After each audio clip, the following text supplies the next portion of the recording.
क्या आपने देखा था? असल जिंदगी में घटना है ये कहानी जैसी जिसने एक कहानी लिखी कहानी असल जिंदगी में घटना है।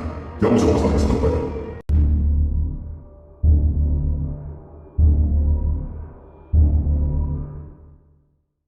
दोस्तों आज की वीडियो में हम पैरासाइट द ग्रे सीरीज की आखिरी 4 एपिसोड्स को कवर करेंगे और इसे समझने के लिए आपको मेरी पिछली वीडियो देखनी पड़ेगी जिसका लिंक मैं डिस्क्रिप्शन और पिन कमेंट दोनों में डाल दूंगा। ये सीरीज नेटफ्लिक्स पे अवेलेबल है और आप इसे वहां पे भी जाके देख सकते हैं एंड आई हाईली रिकमेंड कि आप इसे जाके जरूर देखिए। अब वीडियो शुरू करने से पहले आप सभी से एक रिक्वेस्ट है कि अगर आपको ये वीडियो पसंद आती है तो चैनल को सब्सक्राइब भी जरूर कीजिएगा।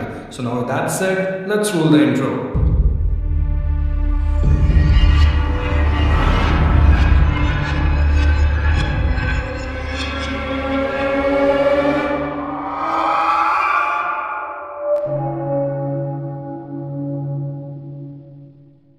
तो थर्ड एपिसोड की शुरुआत में हमें चोई का पास्ट दिखाया जाता है जब उसका हस्बैंड ओके था, लेकिन एक सुपरमार्केट के बाहर उसके अंदर पैरासाइट घुस गया जिसके बाद वो चोई पे ही हमला कर दिया। चोई किसी तरह अपने हस्बैंड से बच तो गई और उसे कैद भी कर दी, लेकिन इस हाथापाई में चोई का एक कान भी जख्मी हो गया था। यहाँ से सीन प्रेजेंट में आता है जहाँ सू इन और सियोल हाइडिंग में है। ये दोनों डिसाइड करते हैं कि वो पुलिस को सेजिन चर्च के बारे में सब बता देंगे।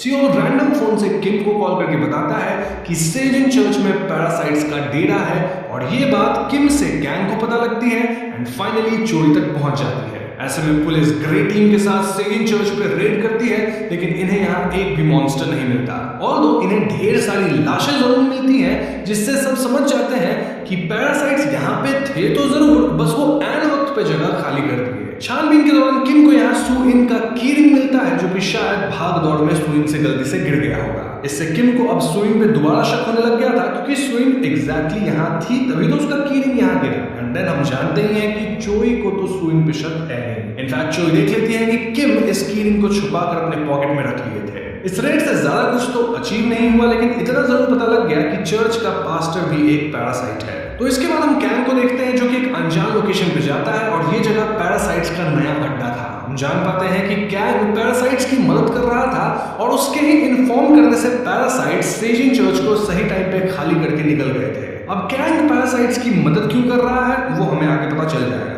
अभी बस हम इतना समझ पाते हैं कि पैरासाइट्स कैंग को एक स्पेशल नाइफ देते हैं जो कि उनके खुलने वाले फेस स्ट्रक्चर को रिजेंबल करता है, उसी से बना है और कैंग का काम होगा इस नाइफ से हंटिंग डॉग को मार के रखना। दूसरी तरफ किम एक अबैंडन्ड मेले में सुइन को मिलने बुलाते हैं और यहाँ सुइन के साथ सियोल भी आता है। इनफैक्ट चोई भी चुपचाप किम का पीछा करके अपने वैन में यहाँ पहुंच गई थी एंड ऑफ कोर्स इतने लोग अगर एक जगह पे आएंगे तो बातें तो हो नहीं सकती, तो बस भगदड़ मच जाती है और सुइन सियोल के साथ भागती है। चोई इनका पीछा करते हुए एक वेयर हाउस जैसी जगह में आती है जहाँ हाइडी टेक ओवर करके चोई से लड़ती है। इसी के बीच सियोल यहाँ से बच के निकल जाता है, लेकिन अब तक इस जगह पे ग्रे टीम भी पहुंच चुकी थी।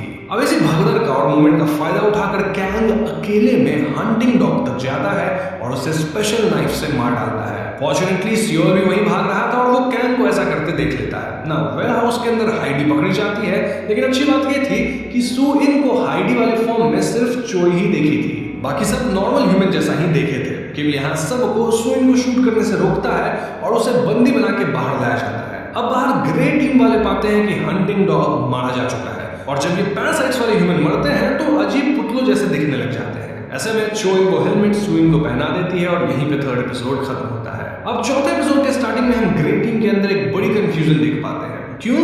क्योंकि सू इन के ब्रेन स्कैन से क्लियर था कि उसका दिमाग इंटैक्ट है और ऐसे में किम सू इन का साइड ले रहे थे। किम का कहना था कि सू इन नॉर्मल ह्यूमन है, वहीं चोई का कहना था कि सू इन के अंदर पैरासाइट है क्योंकि उसने अपनी आंखों से सू इन को पैरासाइट फॉर्म में देखा है। जो ये तो कहती है कि इट्स पॉसिबल कि सू इन है तो पैरासाइट, लेकिन वो बाकियों से अलग है। इसी बीच सू इन जो कि हेलमेट में कैद थी वो कोमा में चली गई थी और हम उसके अंदर के कॉन्शियसनेस को काइंड ऑफ ड्रीम फॉर्म में देख पाते हैं। बेसिकली हाइडी सू इन को बचाने के लिए उसके कॉन्शियसनेस को आउटसाइड वर्ल्ड से स्प्लिट कर दी थी और फिलहाल वो दोनों उस जगह पे थे जहां स्पिरिट्स ड्वेल करते हैं। इस ड्रीम या फिर इनर कॉन्शियस है या स्पिरिट वर्ल्ड जो भी आप बोलो, वहां सू इन अपने साथ हाइडी को भी पाती है जो कि उसका ही रूप ले ली थी, ऑल्दो अजीब तरह के सैंड जैसे पुतले या टेक्सचर में। यहाँ हम सू इन का पास देख पाते हैं जब वो अपने पिता को रिपोर्ट की थी और तब लोग सू इन को ही ब्लेम करने लगे थे क्योंकि एक बच्ची अपने ही पिता को कैसे रिपोर्ट कर सकती है। तब से ही सू इन अपनी लाइफ में हमेशा अनहैप्पी ही रही है और एक बार तो वो अपनी मॉम से भी मिलने गई थी, लेकिन उसकी मॉम दूसरी शादी करके खुश थी और वो सुइन को देख के बहुत परेशान हुई थी। इससे सुइन को ये फील हुआ कि उसकी अपनी माँ भी उसे नहीं चाहती और अब हाइडी के आने से चीजें बद से बदतर हो गई है। हाइडी यहाँ सुइन को समझाती है कि दुनिया में ऐसे लोग हैं जो सुइन के लिए केयर करते हैं, लाइक किम, और हाइडी खुद भी उसके लिए केयर करती है। दूसरी तरफ किम सियोल का पता लगाते हैं और उसे पकड़ लेते हैं। सियोल यहाँ किम को सब कुछ सच सच बताता है, लाइक कैसे सुइन एक म्यूटेंट है, वो सुइन से कैसे मिला, वगैरह वगैरह। सियोल यहाँ ये भी कहता है कि हंटिंग डॉग को उसका पार्टनर कैंग ही मारा है, यानी कैंग या तो खुद पैरासाइट है या फिर पैरासाइट से मिला हुआ है। अब किम को सियोल की बात पे भरोसा तो नहीं होता, लेकिन वो सियोल से कहता है कि इन दोनों को मिलकर सू इन को छुड़ाना होगा। अब पहले तो सियोल एक फट्टू माफिक इन सब के लिए तैयार नहीं होता और यहाँ से जाने लगता है, लेकिन किम के भला बुरा कहने के बाद सियोल थोड़ा इमोशनल होता है और वो सू इन को छुड़ाने वाले प्लान का हिस्सा बनने के लिए तैयार हो जाता है। सो सियोल किम द्वारा दिए गए एक्सेस की मदद से टीम ग्रे के अड्डे के अंदर जाता है और वो एक गार्ड को पेपर स्प्रे से हरा के उसका ड्रेस वगैरह पहन लेता है। देन सियोल उसी ट्रक में घुस जाता है जिसके अंदर सुइन को रख के ट्रांसपोर्ट किया जाने वाला था। अब इस मूवमेंट की खबर कैंग पैरासाइट्स को दे दिया था और ऐसे में ब्रिज पे पैरासाइट्स हमला करते हैं। इससे यहाँ काफी भगदड़ मच जाती है और इसी बीच चोई और सियोल भी आपस में भिड़ जाते हैं।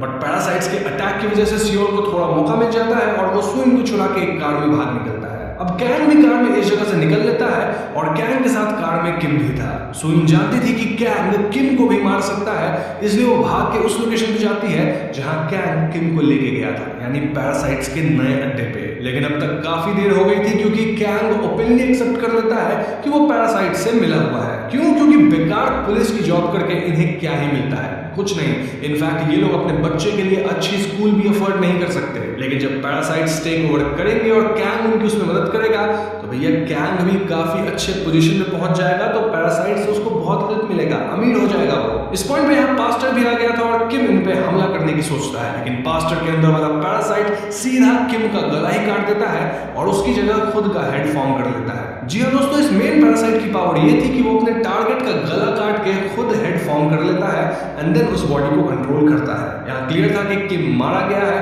और ऐसा होते सू इन भी अपनी आंखों से देख ली थी, ऐसे क्योंकि वो तुरंत ही इस जगह पर पहुंच गई। ऐसे में सुइन के अंदर की हाइडी बाहर आती है जो कि पैरासाइट किम से लड़ना शुरू करती है। सियोल यहाँ कार्ड लेकर आता है और वो किसी तरह हाइडी को बचा के भागता है। इस पॉइंट पे हम ये समझ पाते हैं कि सू इन को एक और झटका लगा है क्योंकि उसके चाहने वाले जो एक गार्डियन फिगर थे किम, वो भी अब इस दुनिया में नहीं रहे और किम का रूप लेकर वो लीडर पैरासाइट घूम रहा है। यहीं पे 4th एपिसोड भी खत्म होता है। अब 5वें एपिसोड की शुरुआत में हमें सियोल की बहनों का पास्ट दिखाया जाता है और हम जान पाते हैं कि सियोल की जो छोटी बहन जिन्ही थी वो बहुत ही मेहनती थी, लेकिन एक रात जब वो घर वापस आती है तो वो अपनी बड़ी बहन क्विंग ही को पास्टर के साथ देखती है। ये दोनों अजीब बिहेव कर रहे थे और तभी वो जान पाए कि क्विंग ही पैरासाइट में तब्दील हो गई है। अब इससे पहले जिन्ही सियोल को इस बारे में मैसेज भेज पाती, वो मारी गई। कमिंग टू प्रेजेंट, सियोल यहाँ अपने एक फ्रेंड से बात करता है ताकि वो सुइन के साथ उसके घर पे रह सके। वहीं हाई अथॉरिटीज ऑर्डर देते हैं कि 3 दिन के अंदर इस शहर नामिल गुन से पैरासाइट्स को खत्म करना है। क्यों? क्योंकि नामिल गुन में म्यूजिक फेस्टिवल होने वाला था जहां ये लोग एक वॉर हीरो को श्रद्धांजलि देने वाले थे। इस फेस्टिवल में टाउन के मेयर भी आने वाले थे जो कि नेक्स्ट प्रेसिडेंट हो सकते हैं, तो ऐसे इवेंट को रोका नहीं जा सकता। इन शॉर्ट यहाँ पॉलिटिकल प्रेशर बनाया जा रहा था और पॉलिटिक्स के चक्कर में ही म्यूजिक फेस्टिवल को तो नहीं ही रोका जा सकता था। तो ऐसे में टीम ग्रे को सिर्फ 3 दिन का मौका दिया जाता है जिसके अंदर उन्हें पैरासाइट्स को इस एरिया से खत्म करना था। यहाँ एक और डिसीजन लिया जाता है विच इज कि ये लोग जनरल पब्लिक को भी पैरासाइट्स के बारे में बता देंगे, ऑल्दो इनका स्टेटमेंट ये होगा कि ये लोग ऑलरेडी सब कुछ कंट्रोल में रख रहे हैं, यानी पैरासाइट्स को मार रहे हैं। तो आपको याद होगा कि किम के अंदर पास्टर वाला पैरासाइट है और वो क्विंग ही पैरासाइट को कॉल करके बता देता है कि सू इन एक म्यूटेंट है, यानी क्विंग ही का काम होगा सू इन को खत्म करना। अब यहाँ से किम वाला जो पैरासाइट है, जो लीडर पैरासाइट, वो कुछ ऐसा करता है जो कि हम सभी समझ ही नहीं पाते। जी हाँ, वो चोई को जाके पैरासाइट्स के न्यू लोकेशन का पता दे देता है। इसी बीच चोई को सू इन कॉल करती है और वो चोई को मिलने एक होटल के रूफटॉप पे बुलाती है। चोई सू इन से मिलने जाती है और सू इन का कहना था कि किम और कैंग दोनों पैरासाइट्स हैं और चोई को उनकी बातों पे भरोसा नहीं करना चाहिए। हो सकता है कि जो लोकेशन वो चोई को दिए है वहां किसी तरह का ट्रैप हो। अब चोई सुइन की बात तो नहीं ही मानती है, रादर वो सुइन को टीम ग्रे की मदद से पकड़ने की भी कोशिश करती है, लेकिन तभी हाइडी बाहर आके यहाँ से भाग निकलती है और सियोल कार में हाइडी को भगा देता है। मीनवाइल सियोल का फ्रेंड जिसके घर पे सियोल और सुइन रुके थे, वो अभी घर में अकेला था और वहां क्विंग ही आ जाती है। क्विंग ही सियोल के फ्रेंड को मारने की धमकी देके सू इन और सियोल को इस जगह पे बुलाती है। यहाँ प्रॉब्लम ये थी कि आज हाइडी ऑलरेडी 15 मिनट सुइन पे हावी हो गई थी और ऐसे में अब उसे एटलीस्ट कुछ घंटों का रेस्ट चाहिए before she can come out again. मैंने आपको पिछली वीडियो में बताया था कि हाइडी एक दिन में तकरीबन 15 मिनट के लिए ही हावी हो सकती है। वैसे में एक बात क्लियर था कि सू इन अपने ह्यूमन फॉर्म में एंड सियोल ये दोनों मिलकर भी क्विंग ही से तो नहीं लड़ सकते हैं, इसलिए वो प्लान करते हैं कि सू इन हाइडी होने का नाटक करेगी और क्विंग ही से बात करने की कोशिश करेगी। सू इन ऐसा ही करती है, लेकिन क्विंग ही तुरंत ही मार धाड़ हो जाती है और इस हाथापाई में सियोल का दोस्त मारा जाता है, लेकिन सियोल और सू इन किसी तरह बच के भागते हैं। दूसरी तरफ चोई के दिमाग में ये बात बैठ गई थी कि कैंग और किम पैरासाइट हो सकते हैं और ऐसे में चोई चुपके से कैंग के बाल को काट के चेक करती है। ऑब्वियसली कैंग तो पैरासाइट नहीं था, वो बस पैरासाइट्स की हेल्प कर रहा था और ऐसे में हेयर्स गायब नहीं होते। ये देख के चोई को लगता है कि सू इन ब्लफ कर रही थी और वो अपने टीम ग्रे के साथ किम द्वारा बताए गए लोकेशन पे हमला करने के लिए तैयार हो जाती है। यहाँ सू इन और सियोल वापस चोई को कॉल करके समझाते हैं कि वो लोकेशन एक ट्रैप हो सकता है, लेकिन चोई उनकी एक नहीं सुनती। वो लोकेशन पे हमला बोलती है जहां वाकई में कई पैरासाइट्स थे और इस एनकाउंटर में वो सारे पैरासाइट्स मारे भी जाते हैं। इनफैक्ट हम भी देखते हैं कि किम और कैंग भी पैरासाइट्स को मार रहे थे और इससे हम कंफ्यूज भी होने लगते हैं। देखा जाए तो चोई की ग्रे टीम सक्सेसफुली सारे पैरासाइट्स को खत्म कर दी थी और चोई को सू इन पे रत्ती भर भरोसा नहीं रहा था। मीनवाइल क्विंग भी इस लोकेशन के पास से बस से गुजर रही थी और वो देखती है कि ग्रे टीम उसके सारे पैरासाइट्स मित्रों को मार रही है और इनका लीडर जो पास्टर था, जो कि अभी किम के अंदर है, वो भी ग्रे टीम की मदद कर रहा है। इससे क्विंग ही पैरासाइट बिट्रेड फील करती है और हम भी काफी कंफ्यूज थे, लेकिन ये कंफ्यूजन तुरंत ही क्लियर हो जाता है जब हमें किम वाले लीडर पैरासाइट का मकसद पता चलता है। दरअसल ये लीडर पैरासाइट बाकी पैरासाइट्स का बस इस्तेमाल किया था। जी हाँ दोस्तों, वो चाहता था कि म्यूजिक फेस्टिवल हो और ग्रे टीम को ऐसा लगना चाहिए कि सारे पैरासाइट्स खत्म हो गए हैं। क्यों? ताकि फेस्टिवल अच्छे से हो सके, ग्रे टीम को कहीं और डिस्पैच कर दिया जाए और म्यूजिक फेस्टिवल में जब मेयर आएगा तो उसे मार के ये जो मेन पैरासाइट है वो उसकी जगह ले लेगा एंड देन वो पूरे देश के ह्यूमंस पे राज कर सकता है। मतलब ये किम वाला जो लीडर पैरासाइट था वो बस अपने मकसद के लिए काम कर रहा था और वो बहुत ही ज्यादा सेल्फिश था। इसमें किम वाले लीडर पैरासाइट की मदद कैंग कर रहा था ताकि बाद में कैंग को कंट्री में बहुत इंपॉर्टेंट पोस्ट पे जॉब मिले। इन शॉर्ट ये लीडर पैरासाइट अपने ही पैरासाइट्स जाति को धोखा देके मरवा दिया था और क्विंग ही पैरासाइट इससे खुश नहीं थी। क्यों? क्योंकि क्विंग ही अपने पूरे पैरासाइट किन के लिए काम कर रही थी, लेकिन इनका लीडर तो बहुत ही ज्यादा सेल्फिश निकला। तो अब आता है फाइनल एपिसोड जहां हमें एक फ्लैशबैक दिखाया जाता है कि कैसे कैंग हमेशा पैसों को लेकर चिंतित रहता था। एक दिन वो पास्टर को चेक करने उनके घर गया था। जब वो पास्टर के अंदर के पैरासाइट को देखा तभी पैरासाइट और कैंग हाथ मिला लिए थे और तब से कैंग पास्टर पैरासाइट की मदद कर रहा है। पास्टर वाला पैरासाइट समझ गया था कि ह्यूमंस इतना तरक्की इसलिए किए हैं क्योंकि ह्यूमंस में यूनिटी है। ह्यूमंस ऑर्गेनाइजेशन बना के काम करते हैं और लड़ने की भी बात हो तो ह्यूमंस पूरा एक ग्रुप बना के, आर्मी बना के लड़ाई में भेजते हैं और जो मर गए उनको श्रद्धांजलि देते हैं। इसलिए पास्टर वाला पैरासाइट भी लीडर बना, सभी पैरासाइट्स को एकजुट किया और फाइनली अपना मकसद पूरा करने के लिए सबको धोखा भी दे दिया। खैर प्रेजेंट में किम प्रेस के सामने स्टेटमेंट देता है कि वो नामिल से सभी पैरासाइट्स को मार दिया है, बचे हैं तो सिर्फ 2 पैरासाइट्स एंड दे आर सू इन एंड क्विंग ही। सू इन और क्विंग ही की फोटोज भी पूरे देश में फैला दी जाती है कि भैया ये दोनों हैं पैरासाइट्स। और किम ये भी कहता है कि कोरियन म्यूजिक फेस्टिवल में कोई रुकावट नहीं आएगी। इस पॉइंट पे चोई को किम पे थोड़ा शक हो गया था क्योंकि किम का बिहेवियर अजीब हो गया था। दूसरी तरफ क्विंग ही स्विंग को कॉल करके मिलने बुलाती है क्योंकि अब क्विंग ही स्विंग के साथ हाथ मिला के किम वाले पैरासाइट को मारना चाहती थी। वो ऐसा इसलिए कर रही थी क्योंकि ऑफ कोर्स वो बहुत ही ज्यादा बिट्रेड फील कर रही थी। तो हाँ, ये लोग एक गार्डन में मिलते हैं जहां सियोल क्विंग ही को मारना चाहता था। क्यों? क्योंकि of course Qing he parasite के कारण उसकी छोटी बहन मारी गई और बड़ी बहन अब तो ऐसी बन गई है। लेकिन सब शांत होकर डिसाइड करते हैं कि इन्हें फेस्टिवल में जाके किसी तरह किम और कैंग को रोकना है। इनके छोटे मोटे मकसद से वो मकसद ज्यादा बड़ा है। वहीं चोई अपना खुद का एक सीक्रेट इन्वेस्टिगेशन शुरू करती है जहां वो पाती है कि हंटिंग डॉग को एक स्पेशल नाइफ से मारा गया था और भले वुंड्स को देखकर ऐसा लग रहा था कि उसे कोई पैरासाइट मारा है, लेकिन असल में हंटिंग डॉग को कोई इंसान नाइफ से मारा था। यानी कहीं ना कहीं सू इन और सियोल जो बातें चोई को बता रहे थे वो सच थी। चोई का शक और बढ़ता है जब हायर अप्स को एक एनोनिमस रिपोर्ट आता है कि एक दूसरे दूर वाले शहर में पैरासाइट्स का लोकेशन मिला है। यानी चोई सहित पूरे टीम ग्रे को वहां जाना होगा और नामिल गुन में मेड के सिक्योरिटी हेड होंगे किम और कैंग, यानी यहाँ की लोकल पुलिस। ना चाहते हुए भी चोई और टीम ग्रे को नामिल गुन से जाना पड़ता है और इस पॉइंट पे हाइडी भी चोई को कॉल करके बता देती है कि किम के अंदर वाला लीडर पैरासाइट आज मेड के शरीर को ले लेगा टू रूल ओवर ह्यूमंस। ये सुन के चोई अपने रिस्क पे पूरे टीम ग्रे को वापस नामिल गुन चलने कहती है। तो फेस्टिवल वाज ऑन और हम मेड को भी देख पाते हैं। किम यहाँ फेस्टिवल में आता है और अपने पैरासाइट फॉर्म में वो सभी पे हमला करता है। ऐसे में कैंग मेड को बचाने का बहाना करके अकेले एक तरफ ले जाता है ताकि किम इजीली खुद को मेड से स्वैप कर ले। लेकिन ऐन वक्त पे क्विंग ही आके लीडर पैरासाइट पे हमला कर देती है। पैरेलल में चोई भी यहाँ पहुंच गई थी और वो हाइडी से भी भिड़ जाती है। हाइडी चोई को डिसआर्म करती है, मारती नहीं है और बस ये कह के निकल लेती है कि दुश्मन मैं नहीं कोई और है। वहीं क्विंग ही की इस लीडर पैरासाइट से काफी लड़ाई होती है और इस लड़ाई में क्विंग ही मारी जाती है। इस सब के बीच सियोल मेयर को लेकर यहाँ से भागता है ना। लीडर पैरासाइट को कोई तो ह्यूमन बॉडी चाहिए था और यहाँ सिर्फ एक ही बंदा था। कौन? कैंग। तो ऐसे में लीडर पैरासाइट कैंग का ही सर धड़ से अलग करके उसके शरीर में आ जाता है ना। फाइनल पॉइंट पे हाइडी भी यहाँ आ गई थी और ऐसे में हाइडी वर्सेस लीडर पैरासाइट शुरू हो जाता है। ये लीडर पैरासाइट अपने शरीर को छोड़ के भी बाहर निकल पाता था और फिर भी शरीर उसके कंट्रोल में रहता था। लड़ाई के बीच चोई भी यहाँ आती है और चोई वाज कंफ्यूज्ड कि वो सू इन को मारे या फिर कैंग को। कैंग चिल्ला के कहता रहता है कि सू इन को मारो और पीछे से चुपके से लीडर पैरासाइट चोई को मारने वाला होता है। लेकिन चोई मिरर रिफ्लेक्शन में देख लेती है कि कैंग का तो पीछे का पूरा सर ही गायब था और ऐसे में वो कैंग को मारती है। वही हाइडी लीडर पैरासाइट को खत्म कर देती है। तो इस पॉइंट पे टीम ग्रे भी पहुंच गई थी और सुइन बेहोश हो जाती है। बेहोश इसलिए क्योंकि हाइडी वापस से चली गई थी और सुइन जब भी अपने फॉर्म में आती है ओरिजिनल में तो वो पहले बेहोश ही होती है ना। यहाँ पे मेयर को भी सियोल सिक्योर कर दिया था और चोई दिन कुछ ऐसा करती है जो कि एकदम एक्सपेक्टेड नहीं था। चोई सबको ये कह देती है कि सुइन के अंदर कोई पैरासाइट नहीं है जिससे सुइन को अरेस्ट नहीं किया जाता। अब यहाँ से कहानी कुछ महीनों बाद की आती है जहाँ सुइन एक नॉर्मल सा जॉब कर रही है।